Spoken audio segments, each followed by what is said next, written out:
Times of India சமயம் தமிழ் நேயர்களுக்கு வணக்கம். இந்த கரூர் விவகாரம் குறித்து உச்சநீதிமன்றம் இன்று ஒரு தீர்ப்பு கொடுத்திருக்கு. அதாவது கரூர் விவகாரம் குறித்து சிபிஐ தான் விசாரிக்கணும் அப்படின்னு தமிழ்நாடு அரசுக்கு எதிராக கிட்டத்தட்ட அந்த மாதிரி ஒரு தீர்ப்பு கொடுத்திருக்கு. அதாவது இந்த சிபிஐ விசாரணையை ஓய்வு பெற்ற உச்சநீதிமன்ற நீதிபதி அஜய் ரஸ்தோஸ்கி அவர்கள் மேற்பார்வையிடுவாங்க. அவங்க ஒரு எஸ்ஐடியா இருந்து அவங்க மற்றும் ஒரு 2 ஓய்வு பெற்ற காவல் அதிகாரிகள் இருந்து அந்த சிபிஐ விசாரணையை மேற்பார்வையிடுவாங்க அப்படின்னு உச்சநீதிமன்றம் சொல்லியிருக்கு. இப்போ இந்த அஜய் ரஸ்தோஸ்கி என்பவர் யாரு அப்படிங்கிறத தான் நம்ம இந்த வீடியோல பார்க்க போறோம்.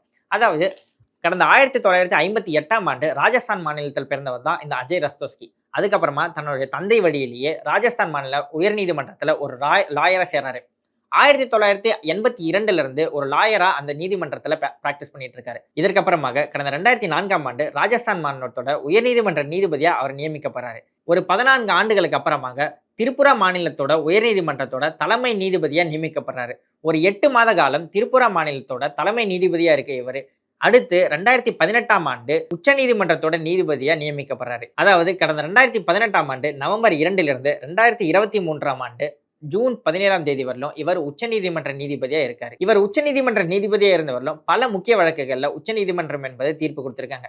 குறிப்பா சொல்ல போனோம்னா சீஃப் எலெக்ஷன் கமிஷனரை நியமிக்கிற அந்த வழக்கு அப்படிங்கிறது. அதாவது இந்த நாடாளுமன்ற தேர்தலுக்கு முன்னாடி அதிகமாக ஒரு சர்ச்சைக்குரிய விவகாரமா பேசப்பட்டது என்ன அப்படின்னா சீஃப் எலெக்ஷன் கமிஷனர் நியமிக்கிறது தான். அதாவது ஒரு prime minister, leader of opposition and chief justice of India இவங்க 3 பேர் சேர்ந்து தான் சீஃப் எலெக்ஷன் கமிஷனர் ஆஃப் இந்தியாவை நியமிப்பாங்க. ஆனா அதுல சீஃப் ஜஸ்டிஸ் ஆஃப் இந்தியாவை விலக்கிட்டு அதற்கு பதிலாக பிரைம் மினிஸ்டரா தேர்ந்தெடுக்கப்படுற ஒரு அமைச்சரும் இந்த குழுல இருப்பாரு. அவர் தான் தலைமை தேர்தல் ஆணையரை நியமிப்பாரு அப்படின்னு கொண்டு வந்த ஒரு வழக்கு. அந்த வழக்குல தான் இவரும் ஒரு ஜட்ஜா இருந்து இது சட்டத்துக்கு முரணானது, இதற்கு பதிலாக இந்த பழைய முறையே தொடரணும் அப்படின்னு தீர்ப்பளிச்ச நீதிபதி தான் இவர். அது மட்டும் இல்லாம தமிழ்நாட்டுக்கு நெருங்கிய ஒரு உறவா இருக்கிறது ஜல்லிக்கட்டு. அந்த ஜல்லிக்கட்டுக்கான உரிமையை நிலைநாட்டுறதுல கொடுக்கப்பட்ட தீர்ப்புல ஒரு முக்கிய நீதிபதியா இருந்தவர் தான் இந்த அஜய் ரஸ்தோஸ்கி என்பவர். அது மட்டும் இல்லாம திருமணத்திற்கு மீறிய உறவு அப்படிங்கிறது டீகிரிமினலைஸ் ஆகணும், அது சட்டத்திற்கு புறம்பானது அல்ல அப்படின்ற மாதிரி ஒரு தீர்ப்பை கொடுத்திருக்காரு அஜய் ரஸ்தோஸ்கி. தொடர்ந்து அங்கன்வாடி ஊழியர்களுக்கு ஒரு கிராட்டிடியூட், ஒரு பணிக்கொடை அப்படிங்கிறது கண்டிப்பா கொடுக்கணும்.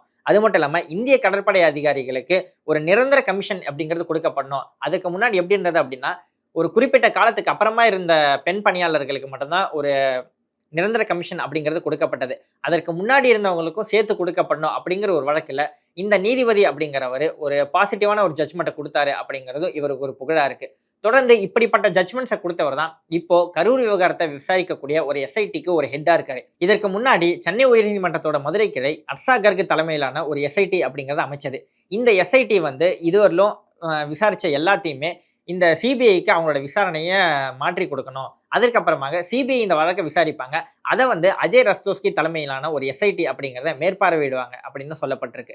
இது தாவேகா தரப்பினருக்கு ஒரு வெற்றியா தான் பார்க்கப்படுது. ஏன்னா தாவேகா தரப்பினர் தான் அர்ஷா கர்க் தலைமையிலான அந்த எஸ்ஐடி மேல எங்களுக்கு நம்பிக்கை இல்லை, ஏன்னா அந்த எஸ்ஐடியில தமிழ்நாடு காவல்துறையினர் தான் ஈடுபட போறாங்க, அவங்க கொடுக்குற அறிக்கை மேல எங்களுக்கு கண்டிப்பா நம்பிக்கை இல்லை, அதனால இதை ஓய்வு பெற்ற ஒரு உச்சநீதிமன்ற நீதிபதி விசாரிக்கணும், இல்ல அவங்க தலைமையிலான ஒரு எஸ்ஐடி அப்படிங்கறது விசாரிக்கணும் அப்படிங்கிறது தான் தாவேகாவோட ஒரு கோரிக்கையா இருந்தது.